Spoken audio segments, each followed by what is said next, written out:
Spur Corporation was founded by Allen Ambor in Cape Town in 1967, was listed on the JSE in 1986. Its main brands are Spur Steak Ranches, Panarottis and John Dory's, and it now has 30% of its operations outside of South Africa.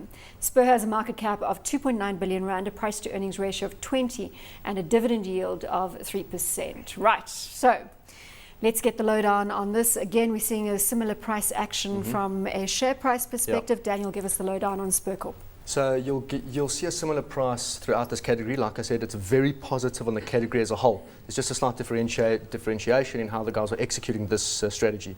Famous Brands has many different brand names in their stable. The likes of Spur only has a couple. Panarottis, Spur, John Dory's. And they've recently gone into another name that escapes my mind for the moment, but Dorregos. Dorregos, exactly. Right, and that's a bit of a mixed bunch. That's burgers, seafood, etc., and that's their target into the lower LSM market, because the guys are seeing quite a lot of potential there. So also a very good operation. Hasn't performed quite as well as the rest of the guys in the business, possibly because of their more specific focus on some of their brands and the fact that they've needed to do a bit of re-engineering there. But the latest results were very good, and I think that you're going to see more good to come. So you can't fault this story either. It's very interesting because it was extremely sleepy and underappreciated for many years, and it's really only woken up. As you can see, that's a 5-year chart, so it's finally gets some traction and pops up above that 15 Rand share price level, now trading around 30. So it's kind of on fire lately. And you do get the feeling that they themselves have recognized the opportunity and have started to step on the gas.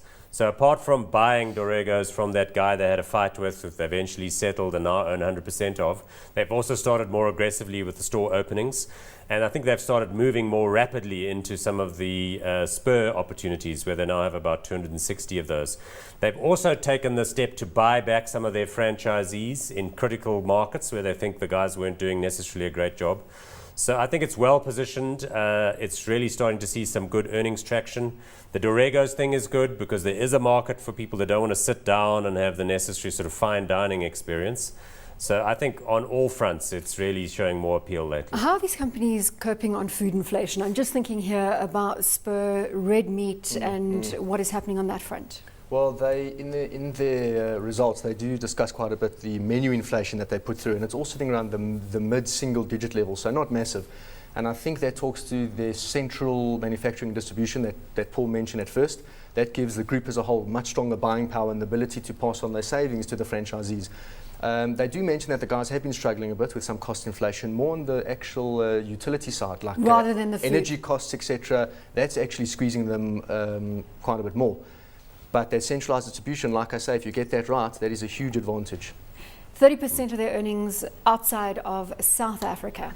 That's quite significant. That is, and they've even gone as far as to put a Panarottis into some place in Mumbai, which is just amazing to me. You know, who would be wanting to eat? Are you sure that South story's African right style, now? We don't want to get into a similar situation with the Mumbai pizza and over there. Debonairs. So, I mean, I guess it's a matter of scale, though. I think they've got enough Spurs now in the Middle East, in those sort of Dubai centres, to start having a kind of traction and a bit of visibility and presence. Another thing they have done, which they noted in their results, was step on the gas a bit with regard to promotions.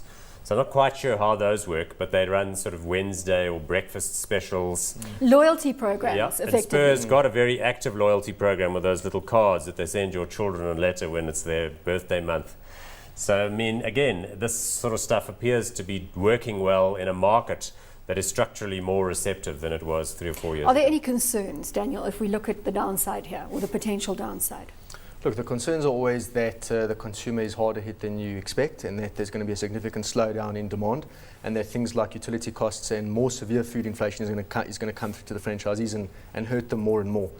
I think at the moment the companies are well placed to mitigate quite a few of those risks. Like I said, the offering as a whole has become more value orientated, so the consumer wallet is less of a concern than it was before, and the centralised manufacturing and distribution allows them to control prices quite a bit.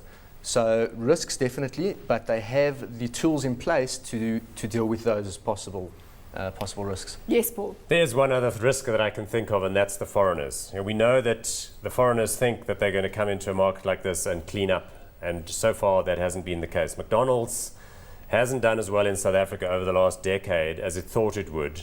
And I think that's because it's had the fierce competition from the guys we're talking tonight.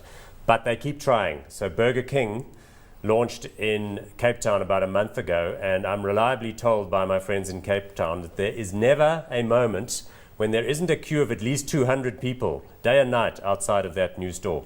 So South Africans... So it's a real threat it's that we like that it's been a international huge winner. brand. Whether or not now they're going to take that, I'm sure they'll accelerate their rollout now. But that remains a bit of a threat. But, you know, having said that, our guys, these guys have got the best sites and so on, so it's not so easy. Yeah, we'll claim them as our own. Hot or not on Spur Corp. Daniel?